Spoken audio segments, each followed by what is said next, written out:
Assalamualaikum warahmatullahi wabarakatuh. Perkenalkan, kami dari kelompok 10 akan menyampaikan tentang metode pendidikan dan yang beranggotakan saya sendiri Muhammad Fatkul Gufron dan teman saya Muhammad Khairul Asnawi. Metode pendidikan.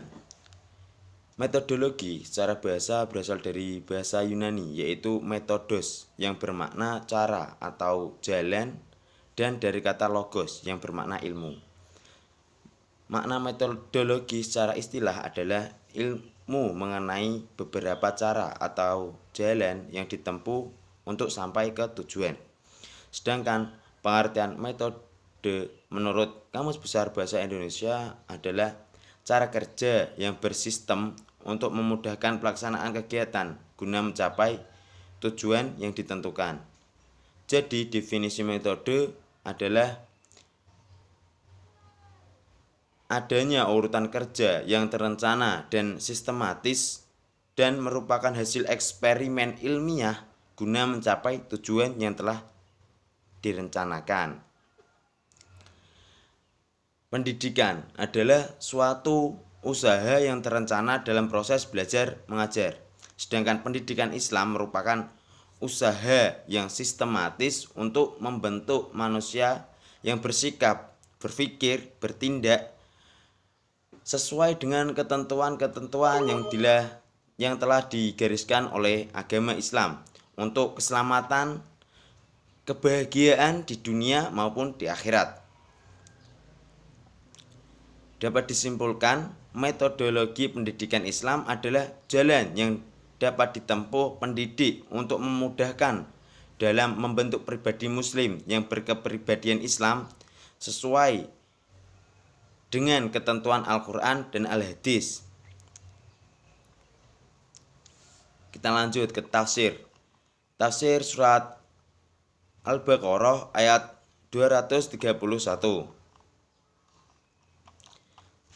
Ayat 231 memiliki arti yaitu apabila kamu mentalak istri-istrimu lalu mereka mendekati akhir iddahnya, maka rujuklah mereka dengan cara yang ma'ruf dan ceraikanlah mereka dengan cara yang ma'ruf pula. Jangan kamu rujuk mereka untuk mencari kemudorotan, karena dengan demikian kamu menganiaya mereka. Barang siapa yang berbuat demikian, maka sungguh ia telah berbuat zalim kepada dirinya sendiri. Janganlah kamu menjadikan hukum-hukum Allah sebuah permainan, dan ingatlah nikmat Allah kepadamu, yaitu Alkitab dan Al-Hikmah. Allah yang telah memberi pengajaran kepadamu dengan apa yang diturunkannya itu, dan bertakwalah kamu kepada Allah, serta ketahuilah bahwasanya Allah mengetahui segala sesuatu. Quran surat Al-Baqarah ayat 231. Konteks ayat ini berbicara tentang penceraian atau khulu dan rujuk. Tafsir ayat.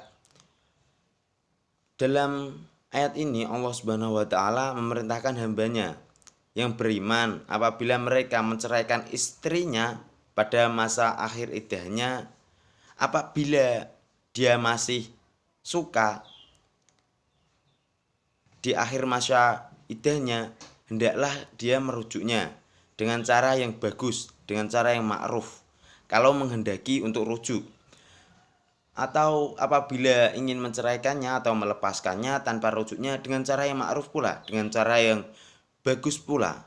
Janganlah kamu merujuk untuk memberi kemudorotan, ataupun kamu menceraikan untuk memberi kemudorotan, untuk menyusahkan istri-istrinya, istri-istri kita yang telah kita ceraikan, seperti itu.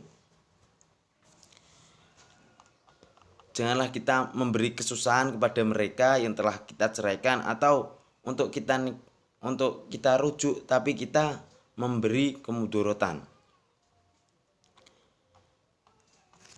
Kemudian dari ayat itu Allah memerintahkan kepada kaum mukmin untuk mengingat nikmat yang telah Allah berikan kepada kita, bahwa agama merupakan pembawa kasih sayang, keadilan, dan kebaikan sama agama kalian. Maksudnya agama Islam itu agama rahmatan lil alamin, rahmat untuk seluruh umat. Jadi janganlah kita sesama antara umat beragama kita malah saling menjelekkan, saling apalagi sama saudara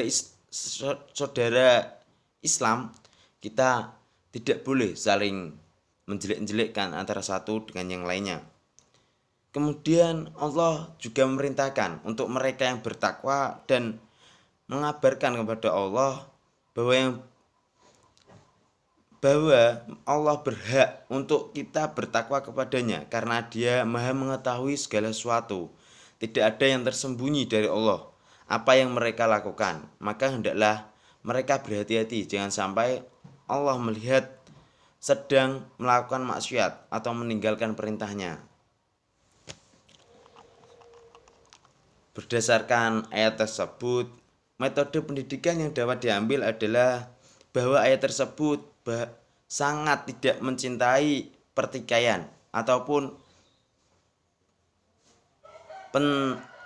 perceraian antara satu dengan yang lainnya. Mungkin itu saja yang dapat saya sampaikan. Wallahul muwaffiq ila aqwamit thoriq. Wassalamualaikum warahmatullahi wabarakatuh. Assalamualaikum warahmatullahi wabarakatuh. Perkenalkan, nama saya Muhammad Korul Asnawi. Saya akan melanjutkan presentasi dari teman saya mengenai tafsir ayat tentang metode pendidikan. Yang kedua, Quran Surat Al-A'raf ayat 175 sampai 178. Dalam metode pendidikan, bahwa seorang pelajar harus yakin dengan ilmu yang didapat.